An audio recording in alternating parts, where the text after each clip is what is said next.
गुरुब्रह्मा गुरुविष्णु गुरुदेव महेश्वर गुरु साक्षात परम ब्रह्म तस्मै श्री गुरुवे नमः।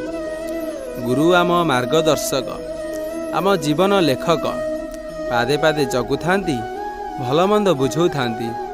कष्ट परिश्रमर मूल्य ता यथार्थ भी शिखई थांती। जन्मरु नहीं मृत्यु जाए सभी एठी आमर गुरु। आत्मार परमात्मा सह मिलनर माध्यम मध्य गुरु। केबे बापा माँ रूप रे, केबे भाई भौणी माध्यम रे, केबे शिक्षक हिसाब रे, केबे संगीतर बाणी रे किछि ना किछि शिक्षा दे जाती। एमाने तांकर ठाणी रे जीवनर प्रत्येक पद नहीं चलती आगकू। सेहीपरि गुरुंकर प्रत्येक कथा नहीं जाए परमात्मा निकटकू।